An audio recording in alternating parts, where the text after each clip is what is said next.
Halo, assalamualaikum warahmatullahi wabarakatuh. Waalaikumsalam warahmatullahi wabarakatuh. Ya, ketemu lagi di podcast JKN.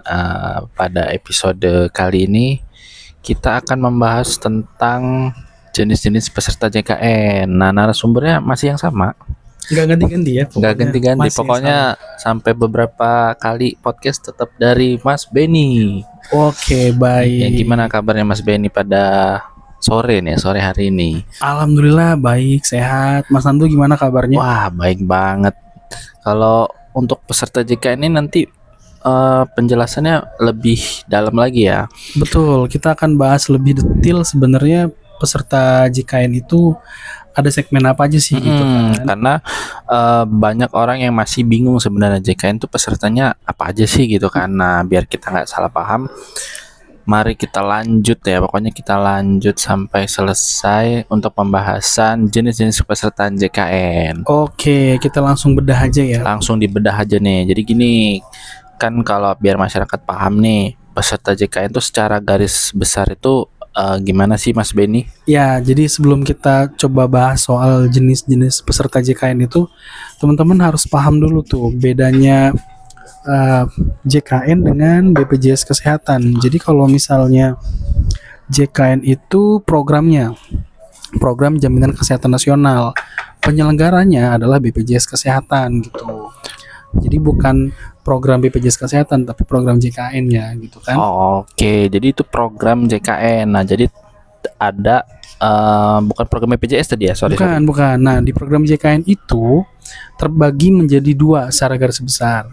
Yang pertama itu penerima bantuan iuran dan juga non penerima bantuan iuran atau non PBI. Non PBI. Ya, kita lanjut ya. Sebelum lanjut dulu nih, kita nih bahasnya satu-satu dulu Mas Beni ya, biar peserta atau masyarakat yang dengar ini bisa lebih jelas gitu kan. Betul. Mulai dari yang PBI dulu kali ya. Gimana tuh Mas Beni untuk PBI? Oke, jadi kan kalau PBI itu kan singkatan dari penerima bantuan iuran. Oke. Jadi peserta PBI itu adalah peserta yang iurannya dibayarin sama pemerintah. Nah, pertanyaannya, peserta yang gimana nih yang mendapatkan bantuan iuran dari pemerintah? Jadi yang mendapatkan bantuan iuran sama pemerintah ini itu adalah masyarakat yang masuk kategori tidak mampu atau kurang mampu gitu. Dari mana datanya bisa didapatkan? Itu dari Kementerian Sosial atau Dinas Sosial kalau di daerah ya. Dan itu menjadi dasar bagi kita untuk mengalihkan kepesertaannya menjadi atau mendaftarkan kepesertaannya menjadi penerima bantuan iuran gitu. Oh gitu, jadi PBI itu penerima bantuan iuran. Betul. Iurannya dibayarin oleh pemerintah.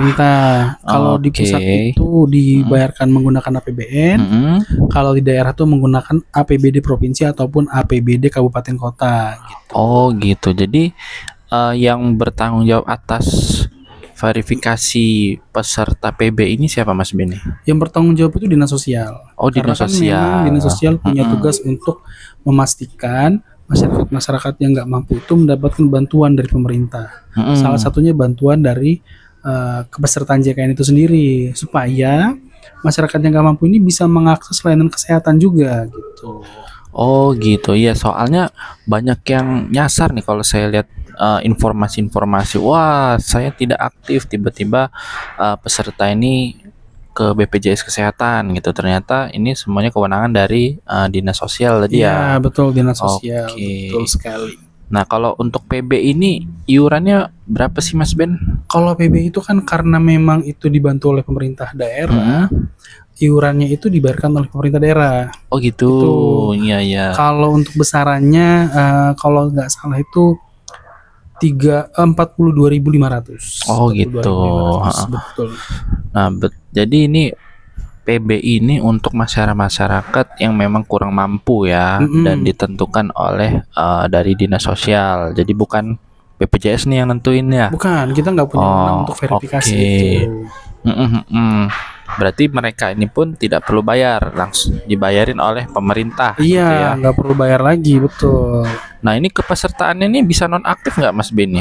Bisa. Jadi kan kalau yang penerima bantuan iuran yang berasal dari APBN atau Kementerian Sosial, mereka tuh ada proses yang namanya verifikasi, verifikasi dan validasi data gitu kan. Nah, Proses verifikasi ini akan menentukan apakah masyarakat ini datanya ini masih bisa diteruskan bantuannya atau tidak. Oh Untuk gitu. untuk apa namanya? eh Melanjutkan. Ya, untuk dilanjutkan atau enggak. Nah, cara parameter untuk menentukan apakah dia layak atau enggak itu Kementerian Sosial yang menentukan. Oh, jadi balik lagi ke pemerintah ya. Iya, ke pemerintah. Oke, betul. oke. Mantap banget ini Mas Beni ya. Iya dong. Jadi sebenarnya informasi ini masih banyak masyarakat yang belum tahu gitu ya, karena mereka masih beranggapan kalau PB ini yang nentuin BPJS, ternyata bukan gitu Iya, ya. bukan betul. Nah, mungkin kita lanjut nih Mas Beni ya. Tadi kan udah ke segmen PBI, penerima bantuan iuran.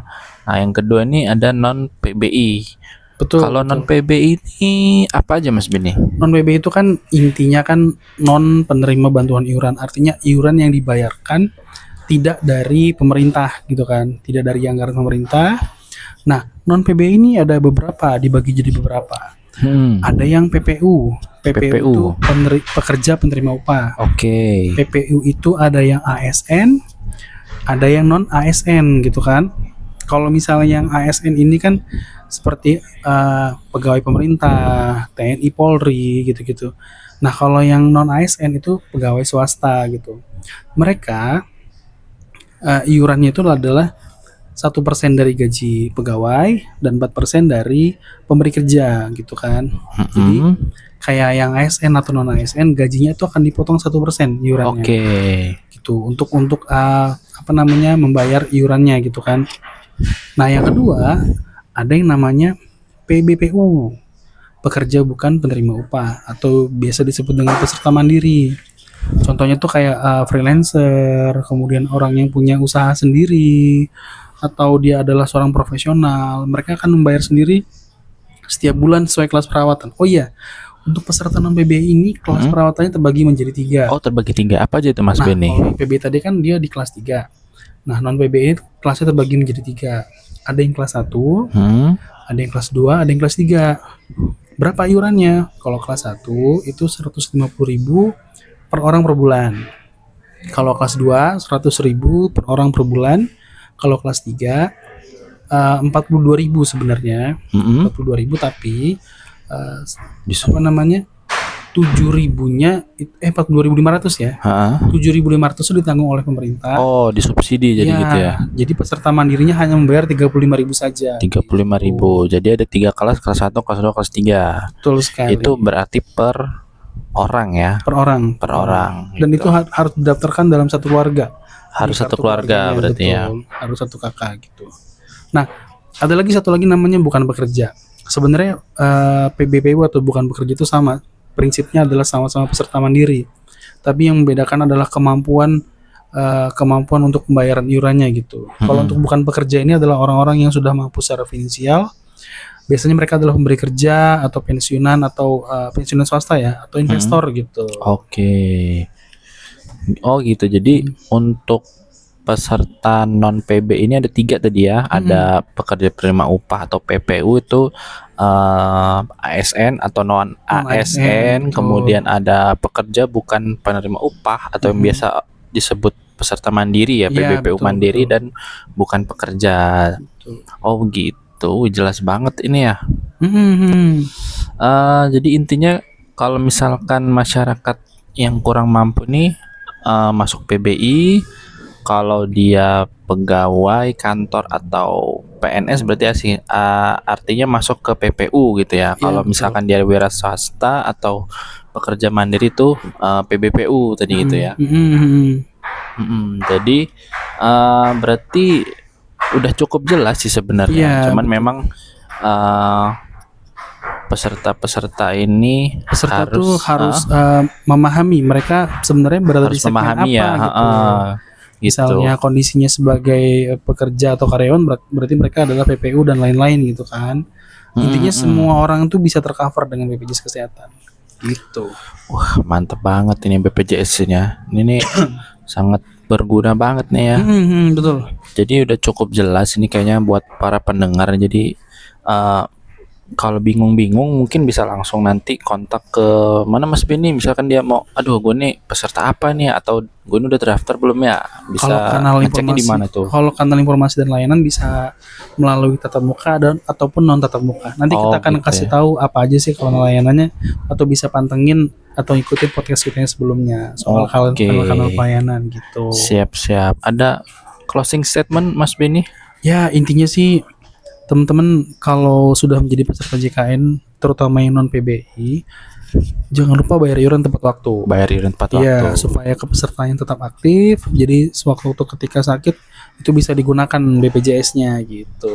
Oke, baik. Terima kasih Mas Beni atas penjelasannya, udah jelas banget ini ya. Jadi untuk pendengar bisa dengerin podcast ini sesering mungkin lah ya, biar Iya. tidak salah paham gitu kan. Betul Atau kalau sekali. misalkan masih memang teman-teman masih kurang butuh informasi, bisa langsung ke kantor atau menghubungi kanal-kanal yang ada di BPJS Kesehatan.